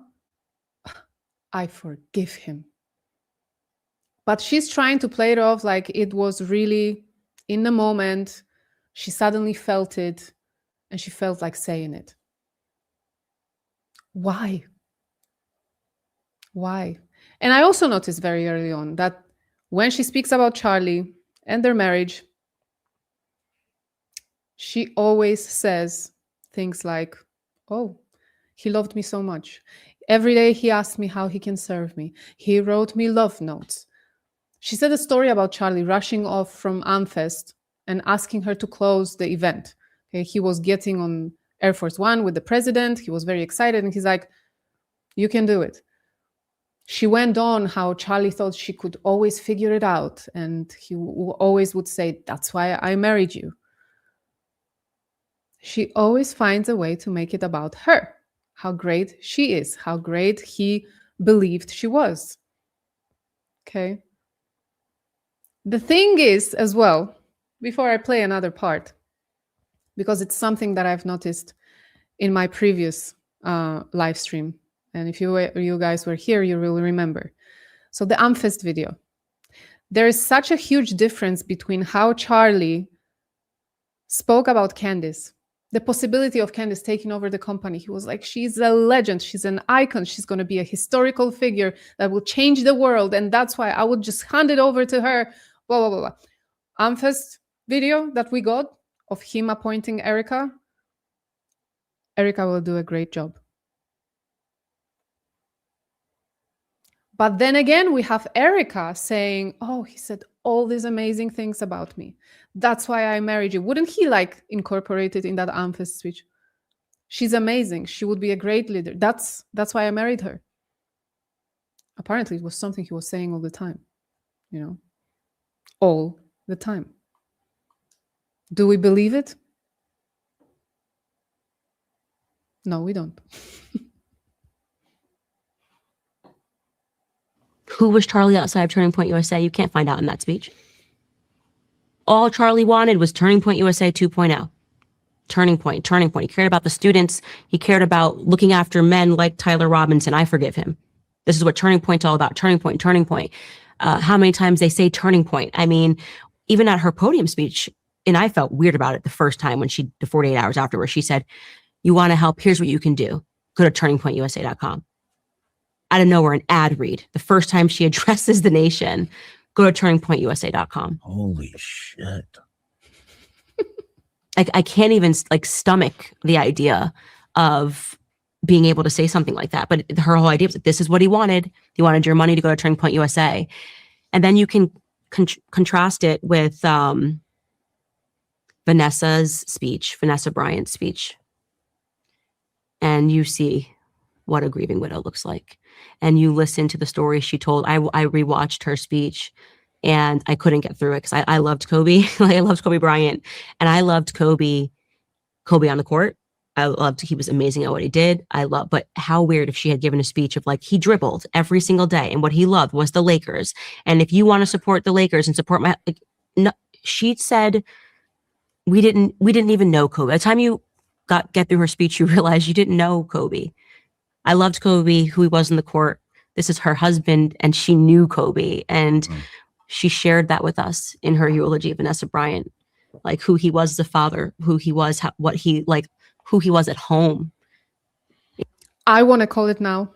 I'm calling it now, and you're going to be quoting me on this, okay? After this interview, the next opportunity Erica has at the public speaking event, she's going to collect all the personal stories of Charlie, like 10, and she will incorporate them just to show that she can talk about her husband like she knew him. You know, you didn't know this about Charlie, but he would have an omelet every morning. You know, there is going to be something like this. I am telling you 100% because this is what has been happening. Anytime we're trying to call something out, the next speaking event, she's like, oh, by the way, I'm calling it now. And you realize there's no humanity in Erica's speech. She doesn't want you to think of Charlie as anything other than a vehicle for Turning Point USA. And he was so much more than that. He was so much more than that. I think that's why in retrospect, people watched my show. And people like Tila Loren said, why do I feel like Candace Owens is the only one that actually cared about him? I didn't even realize that when I was just saying, you know, sharing all of those like little moments that I had with Charlie, that was unique and that nobody was getting that from anybody who worked with him. They were just trying to encourage you to donate to Turning Point USA. This is what he would have wanted you to do. I mean, Erica did share videos and pictures of Charlie and their family as well. But then she would go on a podium and talk about him as a leader and how he was on a mission and the greatest voice of this generation. And the weirdest things, saying Charlie is happy in heaven, doing awesome things with Jesus, and he is watching us. So you all better get to work. Turning Point 2.0. How are there people who don't find all of it weird? It is beyond me.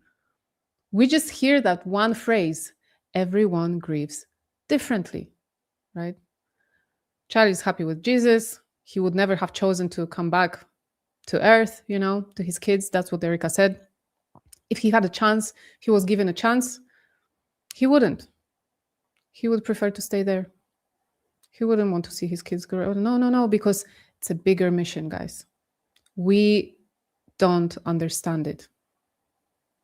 We don't understand it like they do. Simple. Okay, we're gonna skip a bit ahead. If they could have controlled it and built a conduit for it, would have been amazing. If they could have just channeled it as they wanted to, literally channeling energy, a form of witchcraft, right? And they wanted to channel that energy toward Erica, who in my honest to God perspective, I believe she is a tried and true psychopath, truly. And I'm not saying that to be theatrical. I'm not trying to be hyperbolic. I mean, a clinical psychopath. And I think that is what has shocked them, is that they couldn't do it. And so Charlie's death contributed to an awakening, and I have to keep that perspective that, Keep going. Yeah. I mean, they did. Candace explained this further on one of her recent shows, how Erica seems to be changing religion depending on who she's talking to. How she says she never dated in New York, but then a bunch of boyfriends are discovered. It's one thing after another. So at some point, yes, you will suspect that maybe something is clinically wrong with a person like that. Going to skip a portion. Okay. Because we don't want to be here all night. And I chose the best parts. Here is the next clip. Here you go. Turning point changed. After it was a couple of factors at play, but turning point, like I said to you, I always love a startup vibe. It's fun, there's more freedom. And after the Kanye tweet, and I'm saying this reflectively, hindsight's 2020, everything changed. Like turning point was suddenly on the map. Kanye put it on the map, whether people want to recognize that or not. Suddenly everyone's going, who is this Candace Owens? I love the way Candace Owens thinks. Well, Candace Owens was working for Turning Point USA. And suddenly money started coming in. They started telling, Charlie needed the PR person. He needed this person. He needed to get this woman, Stacey Sheridan, and donations. I mean, just like the whole thing became much more corporatized. And I had warned Charlie about, I didn't like some of the characters that were being brought around him. And I didn't love the 501c3 world in general. It goes against my natural character. Charlie was such a great diplomat. And he would take the abuses from the donors. The bigger the check, the more control is what I recognized very quickly. And that's not a game that I think I'm naturally made to play. And so a point arrived where, and in retrospect, it's interesting, somebody had pulled an old tape of me and presented it out of context of me and Charlie in London, where we were asked a question about nationalism. They stripped the question and they made it look like I was on stage preaching about Hitler, and saying, if Hitler just wanted to be in Germany, that'd be great. But what I was saying was, they said, doesn't nationalism feel like a dirty word? Like, how can you say you're a nationalist? And I was like, Hitler wasn't a nationalist. If Hitler was like, hey, I'm just want to be in Germany and make America great, that wouldn't have been problematic. He was a globalist. He had global aspirations. Long story short, they made this video go viral out of nowhere. And I always now go back to that and I wonder who did that. And suddenly, a Jewish group issued a thing saying that I was anti-Semitic. It was so crazy. And donors were calling him, telling him that he needed to pull back away from me. It's so funny to think that this was another Zionist scandal. And I was so shocked at this time because I just grew up in a very Jewish, I had never been accused of being an anti-Semite. And This was way before. Oh my gosh. I was genuinely hurt. And that's how it feels the first time We were all conditioned to be like that. The worst thing to be was being anti-Semitic. Okay, that was the worst thing someone could accuse you of. I went to Auschwitz. I went with school, and then twice more, I think. We were conditioned to really feel sorry for this group of people, to what they went through, and you could never say anything wrong about anything. And it just gotten stronger and stronger and stronger. Here we are today. Called something that you're not before you realize it's a political game, right? When someone's first like, you're a racist or like you're an anti-Semite, it is so shocking. Like I had Jewish best friends growing up. I was just going like, how would they ever say this? Why would BuzzFeed make this video go viral? Why is there suddenly this group? And I can't remember, it was the Simon Wiesenthal Center who issued a strong condemnation, and they have a lot of power about my words. And I'm like, why are they all intentionally not showing the full remarks of what I was answering to? I didn't even say Jewish, nothing. It just was about, the question was Hitler a nationalist? Can we be nationalistic without being accused of being Adolf Hitler? There were journalists in the room. There was no issue with it. And somebody very clearly went back and tried to find what they could scandalize. And I now have the perspective that this was an intentional scandal that was made whole cloth out of thin air. And to put pressure behind Charlie and to sort of pull us apart in a weird way. Guys, so this was the first time when Jace tried to pull Candace and Charlie apart, using something Candace said out of context, blowing it up and painting her as anti-Semitic. Again, I'm saying it this way, and I see that some people have problem with it in the chat. I have to say it this way. I don't know if it's my location, but platforms are very weird about certain words, and us creators need to be careful sometimes, all right? If we want to continue producing content for you guys and have our videos reach wider audience. But this is insane, because we know now the same thing happened years later when she tweeted Christ is King, and Charlie told her he had to keep his donors calm, so he had to keep his distance in the public life. That's insane. History likes to repeat itself, I guess. And so anyway, so I'm like, I was genuinely like apologizing, like going, this is what I meant. Here's the full context. Here's the full video. And, at the same time, who arrived into my life and made me an offer and was like, we can help you, fix this, was Prager University, a Jewish organization. And, that arrived as like, and they offered me much more money than I was making at Turning Point USA. And so it seemed like a perfect, I had just gotten engaged as well. And so like, my ability to kind of travel the country and do those things. So it seemed like a perfect storm to kind of take the next step. And sure enough, I went to LA to meet with them. And this is now one of the stranger things that's ever happened. And I didn't think of it at the time. I was totally just baffled by the scandal. Marissa, the CEO of PragerU, took me to the Simon Wiesenthal Center, right? She said she could help make this go away or whatever. And she took me to the Simon Wiesenthal Center. And there was this guy, I'm going to say he was like a chief rabbi. I don't know. He was dressed. He was very much the guy, if you know what I mean. They didn't speak a word of English. They spoke fluently in Hebrew. I just sat in the room as they spoke, and they went back and forth speaking in Hebrew. And then Marissa and I left, and she said everything was going to be fine. And the scandal went away. What? It sounds so crazy that I did not even appreciate that it was crazy at the time, because I just was like, thank you, friend, because I can't believe anybody would ever think I was anti-Semitic. And so I was so grateful.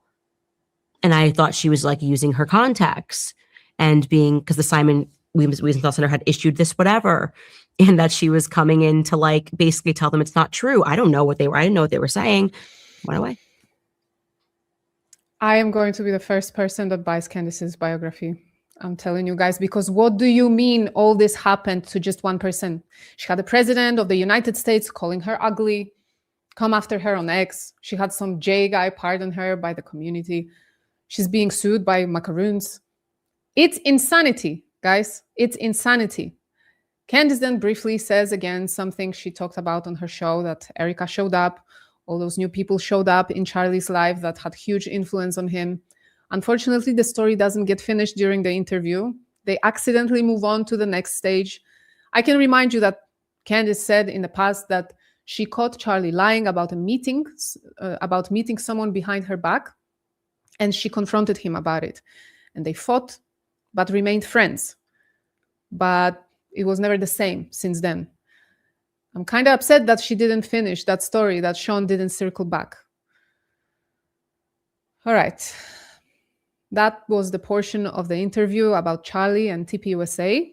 And I want to thank you guys for being here. I know Baron is coming on in a minute, so I understand you guys have to go. It's time. I'm glad I kind of made it on time. So I am going to read some super chats now. So whoever wants to stay for that, great. If not, again, to all of you, thank you. Thank you very much for being here on Thursday, middle of the week, right before Baron's podcast. That was brave of me, guys. I'm reaching new levels. Oh, right. Let's just quickly read some chats and I will let you all get back to your Thursday activities. So we have Ricky2, Tim, gifted 1 daily Fredo with Kasia membership. Thank you very much. That's very generous. And another one. Okay, 2 memberships from Ricky. Thank you very much. Here is Thiz Marley. Thank you so much for the super. The very notion that the left unalived Charlie is absurd. He was far too valuable as a divisive boogeyman to really support. I tend to agree. I know there are many of us that agree. If there was any involvement from the left, could be. I mean, could be. I am excited about the preliminaries coming up. I want to see the evidence that they gathered because as you remember, when Erica and Candace met, Candace told her, she asked her, do you have any extra evidence? Is there anything that we haven't seen? She even asked their lawyer about it and the lawyer said, no, we don't have anything extra yet. Maybe he didn't even say yet. He just said there is nothing extra. It's all that you see online. So now, 6th of July, guys, it's coming. Drew gifted membership as well. Thank you so much. And we have a new member, Blue Lioness. Thank you for joining. And another membership from Drew. Thank you so much, guys. This is so cool. Sir Femke, I think that's how I'm going to read it. Thank you so much, Kasia. My wish came through. Candace has picked up on you. It's so well deserved. She picked up on me. What does that mean? I mean, she once commented on one of my videos and said that she loves my channel. That was cool. And once she asked me about my skincare routine when I was doing impression of Brett Cooper. That was cool too. Thank you for the super. Jane Seth Rupert. Maybe ask John Bray for an interview with you guys. No, I don't know anything about explosives, so I don't know what I would ask him. But Trigger Smart, Matt, he did an incredible interview with him. So in depth. And you know, the Matt, he's really calm and he has patience to really get into it with the people that he interviews. So I recommend you just watch that and you will know everything that you need to know. Jeannie, by the way, Jeannie is a new member, but she's also a new mod. So now we have Donna and Jeannie, and thank you very much for helping me out today and modding this very busy chat. We have Deed. Kasia, you're awesome. Thank you for all you do. You should revisit the Brian Harple Shawn Ryan interview at 2 hours 13 minutes. They discuss the mic theory and Brian Harple holds back from saying shaped charge. I am definitely going to check it out. That is very interesting. And thank you for the super, by the way. I'm taking note of it. Thank you so much. Easy. Thank you very much for the super. Thank you for being here. Mike Johnson. Thank you for the super, Mike. My great-grandma, Novakovich, was from Poland, and my grandfather came to America. I would love to visit Poland someday. Much love from Seattle, Washington. Poland is amazing. I was told not to advertise it too much last time because it will stop being amazing if everyone will suddenly come there. And I understand it, but it is. It's beautiful. It has all 4 seasons and has fantastic history. Poland was christened in 966, and it has incredible history that still lives on, by the way. If you walk around some cities in Poland, you can feel the history, you can see it, and you can live it. This is what's amazing about it. Lori Mulvey, thank you for the super. You keep up the good fight, hit.